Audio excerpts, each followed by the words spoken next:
Ladies and gentlemen, boys and girls, welcome to the Everything is Bad New Fangled Motion Picture Show. Welcome one and all to another episode of Everything is Bad's New Fangled Motion Picture Show.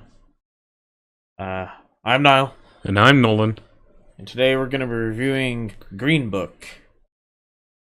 The recent Oscar bait movie starring Viggo Mortensen and Mahershala Ali. Yep. I can never get the name right. So Aragorn and Cottonmouth. I think it's probably the most popular role for each of those guys. Yeah. But yeah, you said this is an Oscar bait, but I think it deserves. Yeah. It's well, I some mean, Oscar most worthy. Oscar bait movies do deserve an Oscar. Yeah, but I think Viggo Mortensen deserves an Oscar. Oh yeah. For his performance in this. It's one of the. I mean, he always does a great job. He's a great actor, but this is one of my favorite roles that he's done. Yep. And so, if you don't know, Green Book is so named because in the Jim Crow era, there was a book published. It was so named because the publisher was named Green, and it's public. The cover was printed in green paint or green paper, the Green Book, and it was a book for Black people to travel in the South and know where they could stay, where they could eat, what businesses they could patronize without running into trouble. Where they were allowed to go, and so that book is key to this movie where Viggo Mortensen's character Tony, who was a bouncer at the. This is all based on a true story, by the way. Yeah, he's a bouncer at the Copacabana. The Copacabana, and the Copacabana has to close down for a couple months for renovation, so he needs work. And in the meantime, Mahershala Ali's character, Dr. Don Shirley, who is a piano... Don't call me Shirley. virtuoso. And he wants to do a tour of America that includes the Deep South. And so Tony, his name keeps... They ask his record label asks around, like, who's somebody that can get things done, who can drive, but he has a way that he can get things done, get him out of trouble if he has to, a smoother, right? Essentially, and Tony's name keeps coming up because he's the kind of guy he can bullshit his way through most situations, and he can force his way through any other situations. Right. He's that kind of guy. He's a smoother. His name keeps coming up, so they want him. So they hire him to be the driver for Dr. Shirley's tour, and just make sure that he gets to all the destinations on time to do his performances, and and he needs the money, and so he agrees to do it. And over the course of this trip, they become friends, and they're two very different people, but they do become friends by the end of it. And that's all pretty much in the trailer. So yeah, it's all very feel good sort of movie. It's kind of like Driving Miss Daisy, but reversed. Yeah. Yeah, and so by the end of it, it's a very feel good sort of movie. But yeah, I mean, there's just a lot well done about this movie. The pacing is good, the writing is good, the direction is good, and it's just an all around good movie. Yep. It's like I said, it's definitely Oscar bait. I mean, anything involving like overcoming prejudices and racial oppression and stuff like that is always Oscar bait material. But I mean, just like all the acting was great in this. Mm-hmm. I was watching a thing. There's this beautiful blue Cadillac. This is 1962, I think, is when it takes place, and it's like a brand new Cadillac. They rent two of them for this trip because the other two members of his musical trio are riding in the other car. I don't know why I don't just have one car, but so there's 2 cars for 4 people. And they rent these 2 cars, and I was watching an interview with the director, who's if you're not familiar with him, he directed Dumb and Dumber and Dumb and Dumber 2, and there's something about Mary and Me, Myself, and Irene. He's primarily done comedies, and there's some funny stuff in this movie, but it's more drama than comedy. But I guess we call it a dramedy. There's some comedic stuff in there. It's a drama, but it's a lighthearted. Yeah, it's lighthearted. It's sort of a feel good movie. Like, yeah, there's some racial stuff, some you have to deal with racism in the movie and some darker things, but overall, it's an uplifting movie. Anyway, where was I going with this? Oh, so yeah, they made sure they got that same make, model, year car that was actually used for the trip. So that blue Cadillac was actually used in the actual road trip. Yeah, yeah, but I mean, a lot of this movie kind of goes like it's fairly predictable. A lot of it goes kind of how you would expect. They start in the Midwest and head south, and it's just sort of. But when they start the further south they get, obviously the more racism they have to deal with, and more overt racism. Yeah, overt racism. Yeah, and a lot of like there's still some like institutional casual racism going around. This was 1962, right? Even in like the northern states. But it's like a lot of white patrons saying how excited they are to have him perform there or whatever, but can't eat at the white people table. Yeah, can't eat at the restaurant in the venue or whatever. So yeah, they have to go in the back door or whatever. Yeah, have to go in the back door, like just a lot of stuff like that, and it's fairly predictable sort of movie. Which might be the only negative thing I have to say about it is that like there wasn't anything that was a surprise to me, really. No, not really. I was kind of expecting really more racism out of Viggo Mortensen's character early on. He just had this like sort of casual racism, like all black people like fried chicken, right? All black people listen to Little Richard, whatever. That it was his level of racism was like this generalities towards black people and not sort of like stereotyping. Yeah. Not like. Yeah, it was. All black people like fried chicken. Not black people shouldn't be able to eat at the same table as me. Yeah. But I definitely recommend seeing the movie. I was surprised with how full our theater was. This movie's been out for 2 weeks now. Yeah, this is the second week, right? No. Yeah, it's we were so busy that we couldn't. This is its third weekend. Oh, okay. Yeah, it came out. Yeah, Thanksgiving weekend, huh? Came out Thanksgiving weekend. That was just such a packed weekend. We just didn't have time to see it then, and we didn't have time last weekend. So here we are, and there's basically nothing this week. Right. So, but yeah, there were still quite a few people in there, so it must be doing all right. Yeah, the theater was pretty full when I bought the tickets. It was in the morning. I bought the tickets. The theater was empty. I think it had like 2 seats taken because it's the theater we went to is one where you have reserved seating. And then I was kind of expecting, that it would be fairly empty. It's in its third weekend. It's not like a big blockbuster sort of movie. It was in the literal end of the hallway in this movie theater, in the smallest screen room, farthest from the bathrooms. I gotta not drink coffee before movies.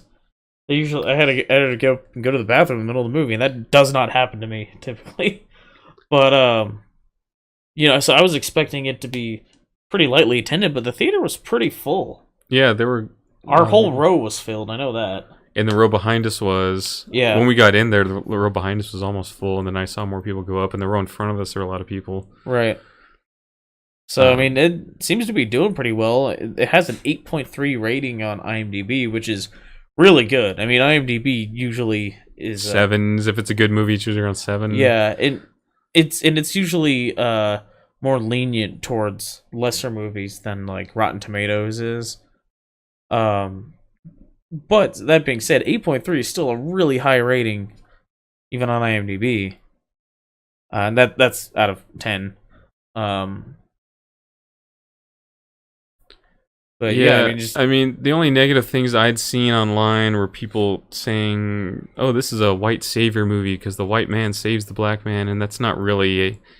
It might look that way from the trailers, but you actually see the movie. That's not really the case. No, like Viggo Mortensen helps. They kind of help each other. Yeah, I was gonna say he helps Dr. Shirley just as much as the doctor helps him in a lot of ways. You know, like there's a couple of very specific instances where, you know, dealing with racist people in the South, basically. But that was his job, and that was what he was hired to do. Right, was to do that stuff. Yeah. And but yeah, they help each other out, and it's a mutual relationship. It's not, you know, one's sort of above the other in any way.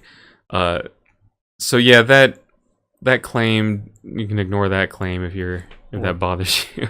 Yeah, You've heard that. I didn't see that to be the case. No.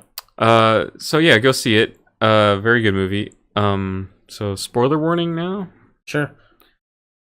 Not a whole lot to spoil, but yeah, there's some, you know, pretty good scenes, like right at the end. This movie deals with a little bit of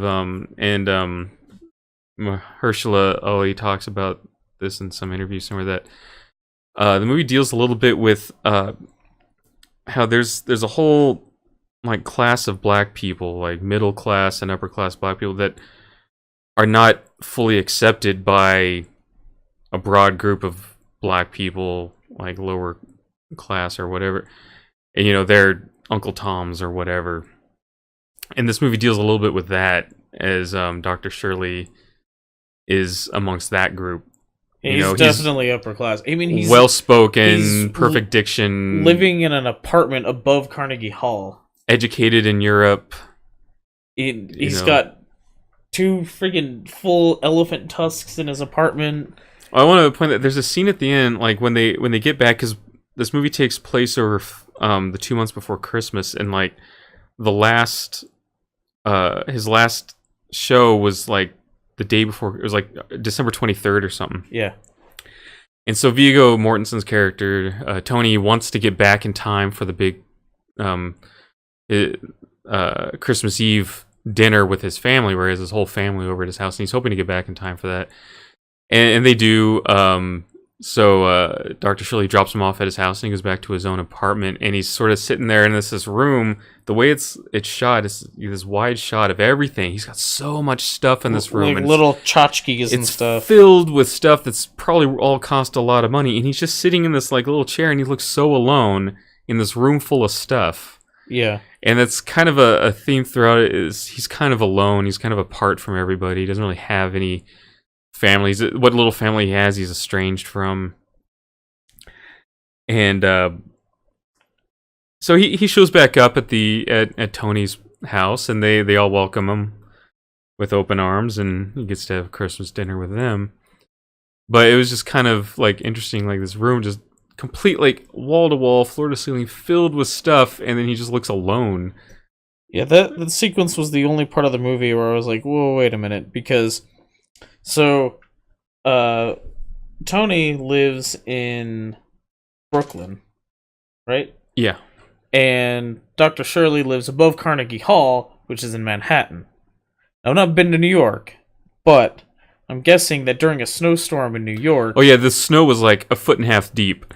This was some well, yeah, like on the piled up on the sides. It was still several inches in the middle of the road, though. Yeah. But so he drops Viggo Mortensen off at his apartment. Presumably he goes in right away, because you wouldn't stand around out in the snow like that. Mm-hmm. Goes up, his family's pretty much already eaten, and he like shows up and he's eating what's left. Yeah. So Dr. Shirley gets back to his apartment. His manservant, Indian manservant. That guy was familiar. I was gonna look him up. Like unloads all of his bags. He dismisses him, says, "Go home to your family. Merry Christmas." And then he shows up at Tony's apartment for this dinner because he's feeling lonely or whatever. And I'm like, that doesn't make any the timetable there doesn't make any sense. It'd been a long drive back and forth, I think. Yeah, because you couldn't. There's no way you would have been able to drive very fast. There's probably not a whole lot of traffic on Christmas Eve during a snowstorm, but driving through that snow. Yeah, you wouldn't be able to go very fast, and then get there, get your bags unloaded, have time to decide, have time to ponder and decide to go, change his clothes. Yeah, he changed his clothes, and then because before he left, when he dropped Tony off, Tony invited him up to join him. Yeah, and then Dr. Shirley left. But yeah, and then it's showing after Shirley's sitting there in his apartment. It cuts back to Tony, and he's having eaten, and the family's just sitting around talking. And then there's a knock on the door, and then it's the owner of this pawn shop and his wife. They were characters from earlier in the movie, and right behind them, yeah, they come in to have dinner, and then right behind them is Dr. Shirley. And so it just didn't feel like there was enough time for him to get to Carnegie Hall and back. Yeah. During a snowstorm. That was about the only thing in the movie that I was like, "Whoa, wait a minute." Yeah. But yeah, I mean, this is really recommend this movie. I mean, yeah, there's another part at the end.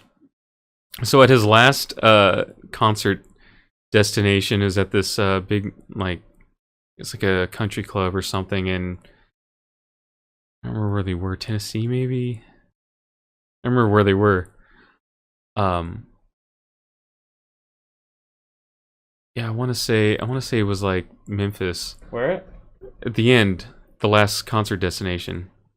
Oh, yeah, that was in Birmingham, wasn't it? Was it? I don't remember. Anyway, so they're there, and you're gonna put on the show, and they got a huge crowd, but they wouldn't let Dr. Shirley eat in the restaurant there beforehand. And so he's finally, he kind of had enough. There were throughout the movie, Tony's always saying, "Why do you put up with this?" And he's trying to say, "Well, you can't fight them. You got to keep your dignity. Violence isn't the answer, and all that stuff." And he just sort of rolls over for a lot of this racism that happens. And then at the end, he's like, "You know what? If I don't eat in the restaurant, I don't perform." And he just walks out. Yeah. And so the two of them go up the road to this it's a roadhouse, but it's like an all black roadhouse. So they go in, and everyone's kind of staring at Viggo Mortensen. Well, and Dr. Shirley. I mean, yeah, he's wearing a tuxedo. He's wearing a tuxedo with tails. With tails. Yeah, and so there's this white guy in a suit, and there's a black guy in a tuxedo. Like, what's going on here? But they sit down, they have a drink, and they're telling the bartender there that he's, this is, Tony's like, "This is the greatest piano player in the world," and she's like, "Well, prove it. Go up on the stage there. They have a piano there," and he goes up there and he starts playing, and everyone's just like, "Wow, this guy's great." And then the rest of the band joins in, and they play this real jazzy number, and you can see this is the first time he's ever really been having fun playing the piano. Yeah. And then they're leaving, and he comments as, "I would do that once a month for free." Yeah. And yeah, it's definitely very a lot of it's about Viggo Mortensen befriending this guy and sort of seeing his side of things and stuff, but it's also a lot about him changing throughout the movie as well. And Yeah, there's another part that I thought was amusing, and they crossed into this town that has sunset laws, which means no black person is allowed outside at night. Once the sun goes down, black people are not allowed. This was a law that happened in some places, and so they get pulled over, they get arrested. Well, Tony gets arrested for punching the cop, and Dr. Shirley's arrested for being black at night. But there's this one. It's raining, and there's this one deputy, and then like his partner is kind of like being reasonable, like get him out of the car. And he's like, "Well, it is raining, sir. Do we really need to get him out of the car?" Okay, yes, sir. Yeah. And they're in the cell. He's like, "I want my phone call. I have rights." He's like, "Well, he does have rights." Yeah, like technically speaking, he does have rights. There's like one guy's like actually be kind of reasonable about the whole thing, but yeah, some of that was pretty funny. But yeah, I don't know, we just nothing really pick apart about this movie. It's pretty good all in all. Yep. So next week got Spider-Man Into the Spider-Verse, which is a 83 Metascore right now on IMDb, and last I checked, it was a 100% Rotten Tomatoes score. That's what the TV commercial says. And that was after like 60-something critic reviews too. Mm-hmm. And then also The Mule and Mortal Engines are next week. Next week is also Once Upon a Deadpool. Probably not gonna review that because that's just Deadpool 2 with some added stuff and no swearing. But go check that out because proceeds from ticket sales of that go to help Fudge Cancer. Fudge Cancer, right? They're calling it Fudge Cancer for the purposes of this. But you know what they really mean, what the actual name of the charity is. But it's a PG-13 version of Deadpool, done in a way that parodies The Princess Bride. Yeah. So he's got Fred Savage tied up in a bedroom to look like the one from Princess Bride. Yeah. So that'll be interesting. But yeah, we're probably not going to bother reviewing that because it's like a one night only thing, and it's just for the most part it's just Deadpool 2, from what I understand. So, and reviewing it at that point would be kind of a moot point anyway. So, but next weekend is Spider-Man Into the Spider-Verse, The Mule, starring Clint Eastwood and directed by Clint Eastwood. It's also got Bradley Cooper and Michael Pena in it, and that's reason enough to see most things. And then I feel Mortal at this point Engines. Clint Eastwood can't be cast in a movie he doesn't direct. Or for some reason, I don't know. It just seems that way. Well, I think Clint Eastwood's kind of at a point where he doesn't need to work. He has no reason to work other than that he wants to. And so he's just making the very specific movies that he wants to make at this point, I think. Yeah.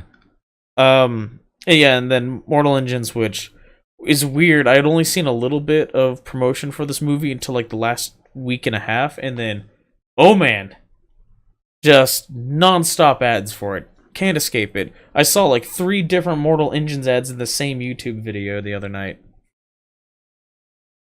So, yeah, that's not scoring real well, but it seems like the kind of movie that I think critics just don't understand. It's like a pretty out there... It's probably a movie that'll do well overseas. Yeah, it looks like the kind of movie that like the Chinese would love. But it's I mean, the concept's pretty out there. I'm not even familiar. I don't even know if there's a source material, if there's a book or comic book. Yeah, I think it's a book. Yeah, I don't even know. I feel like I knew the name, like I'd heard the name before I saw the trailer, so it probably does have a book or something. Yeah. But then the weekend after that is Aquaman, unfortunately. Bumblebee, which it seems like the promotion for that stuff is sort of died down. Bumblebee, that is. Like, as I was getting a lot of ads for. Well, we were having dinner the other night. On the TV at the other end of the bar, I could see Bumblebee ads going on. Yeah. But, like, all you get anymore is, like, little teaser ads now. And then Mary Poppins Returns, which I've seen the teaser trailer in theater once. Yeah, and surprisingly little amount of there was like a promotion for this. Yeah, there was like a pre-show thing at the theater last night about like, or it was like a cross promotion with like Kia or something too. It was a car commercial. Yeah, and then at the theater they have this adorable popcorn bucket, which is just her umbrella like overturned with like the bird head handle on it. Yeah.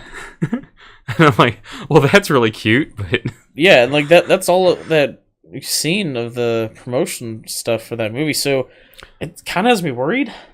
Yeah, because like I feel like if they thought this was gonna be a big deal, they'd be all over advertising it for the last couple months. It's so strange. You haven't seen much for it. Like it's although strange. At Disneyland they have a big, well, not big, but they have actually pretty small. Yeah, I think about it. What do you call it? Display stuff. Well, yeah, in the Opera House. In the Opera House, yeah. Like, Disneyland. hardly anyone goes into the Opera House. We go into the Opera House because Great Moments with Mr. Lincoln is the best attraction at Disneyland. But hardly anyone goes into the Opera House. And they had, like 3 display cabinets with Mary Poppins they had the dress stuff. and the umbrella and the kite. Yeah. That's all I really remember. I don't think there's really much else. Yeah. So never mind. It's not a big display. It's pretty small. I'm kind of worried about that. But that weekend's also Welcome to Morrowind, which I saw a trailer for the first time last night.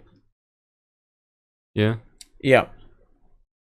And then the 17th is They Shall Not Grow Old, which is a documentary about the Great War, or World War I, done by Peter Jackson, using all actual footage from the war that's been colorized and had sound added to it. And voices. And stuff. And it looks really good.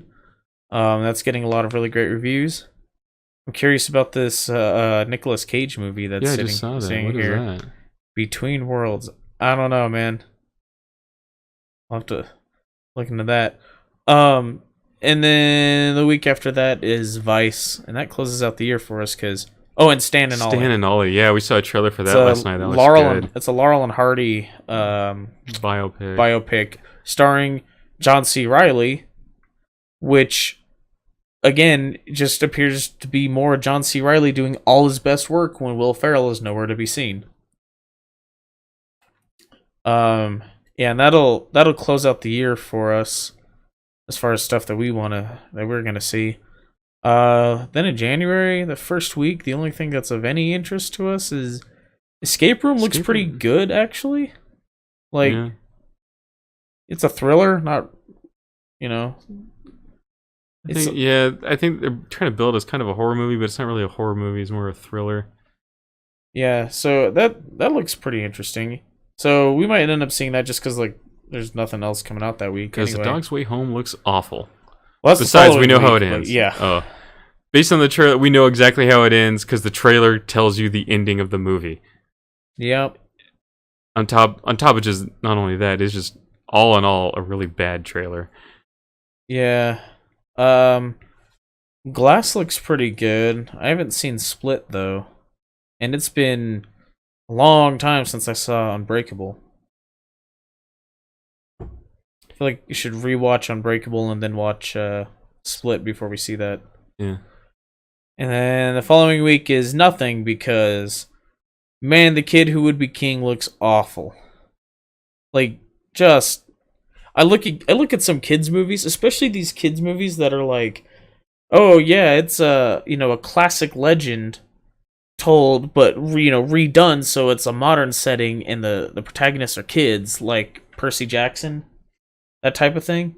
Yeah, so, Percy Jackson though was a series of novels that was a reaction to Harry Potter, so yeah, but it's that same sort of idea where we'll take this classic like myth or legend and redo it in a modern setting with kids as the protagonists.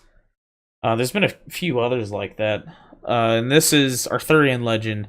But I looked at this trailer and I was just like, I look at this and I can't even imagine myself wanting to see that when I was a kid.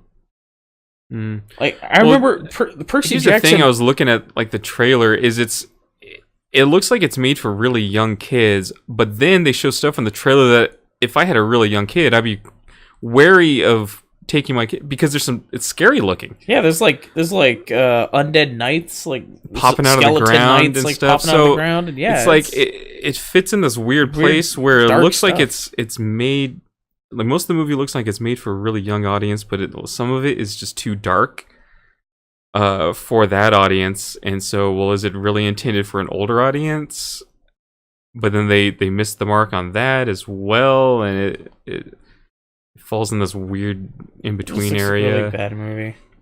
But yeah, I don't understand these movies because like even when I was a kid, these don't look like the kinds of movies I would have liked. You know, and I was at the target audience, I think, when Percy Jackson came out. I was never, because a lot of the point of a lot of those, and like the points of like child sidekicks and comic stuff, was always the child can imagine that they're that person. I never felt the need for that. No. Like, I never had to, like, have a child character in anything for me to enjoy it, because, like, well, there's no kids, how can I relate? I never needed that. Yeah. You know, there are no children in the Star Wars trilogy. The original trilogy. The original trilogy. There are no children. Never bothered me. My earliest memories are watching those movies when I was, like, 4 years old. Yeah. But then... So then February brings us Lego Movie 2, which we're real excited about. Alita Battle Angel, which I really want that movie to be good. And then How to Train Your Dragon 3. So February looks pretty cool, but it's still fairly light. And that's what we got coming up. But it's the usual thing. The first couple months of the year are always slow for movies. Because everyone wants everything out between Thanksgiving and Christmas, because that's when, you know, everyone's finding shit to do with their families or whatever. Right, and no one wants any serious movies out in the early part of the year because they'll be missed for Oscars. Right. March, I think, is or forgotten about by the time Oscar season rolls back around. So. Yeah. Anyway, I don't think we need to lay out our entire year's plans here or anything. So I was just trying to remember. The Kid Who Would Be King is also listed in March. What the hell? Yeah, I was gonna say March is Captain Marvel, and that's the first like big deal movie of the year, I think. Well, I guess maybe Alita Battle Angel, but the first movie that's like this is, you know, a big deal of the year is in March. Is Captain Marvel. Different captain, same universe. So it'll be fairly light for the next couple months after Christmas. But yeah, so if movie reviews is your bag, check out our other reviews. We just did a couple weeks ago. We did what was it? What was our last one?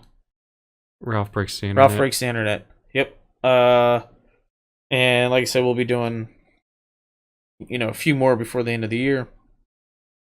So, you know, if that is of interest to you, subscribe, like the video, or don't. Like I said, it doesn't seem to really matter that much on YouTube anymore, so, you know, whatever, you do you.